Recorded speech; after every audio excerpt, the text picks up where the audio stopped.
Baliktad.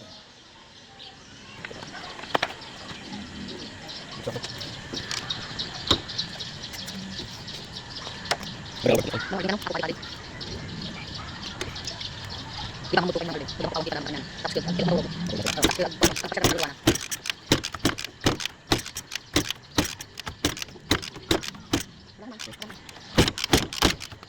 Ang ganda rin ako.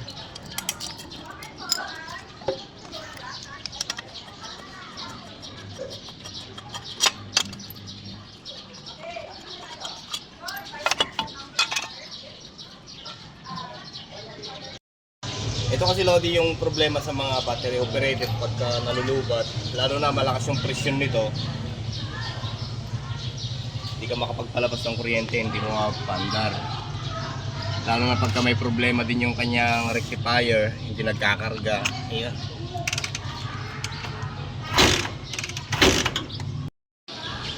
So nagsubok tayo, bali battery operated na itong motor na to.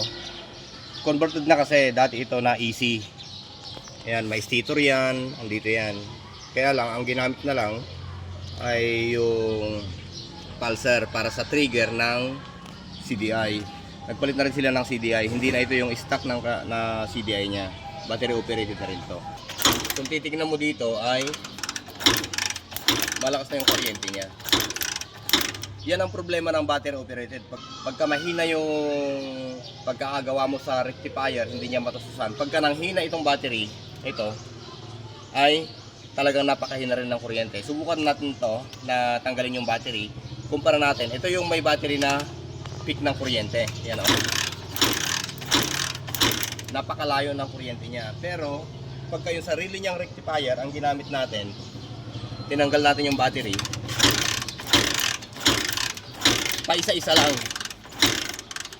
Malakas siya pero paisa-isa lang. Kaya pagka nalubat yung battery, nahihirapan ka mag-start.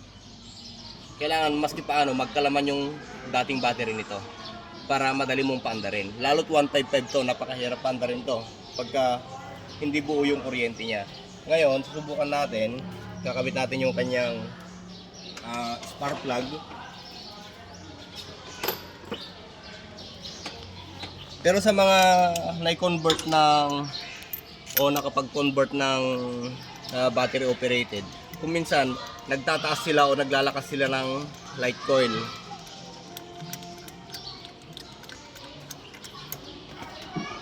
Subukan natin itong paandarin ngayon. May battery siya. Yan.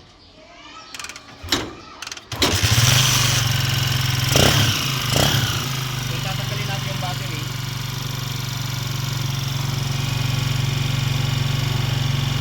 Aandar pa rin siya.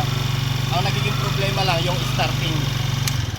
Ang nagiging problema lang talaga yung starting pagka lobat na lobat. Halimbawa, pandarin din natin to na walang battery. Pero di natin sure kasi napainit na natin yung makina eh. Baka umi-start na to.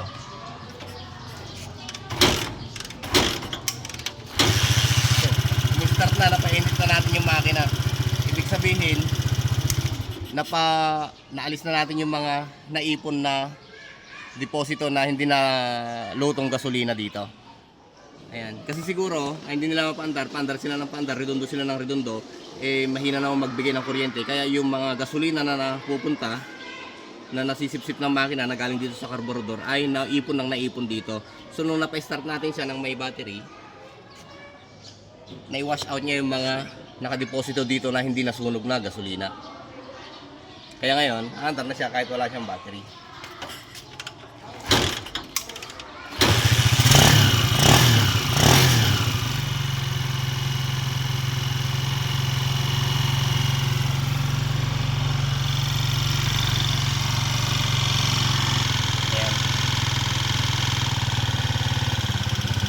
Bababa na yan.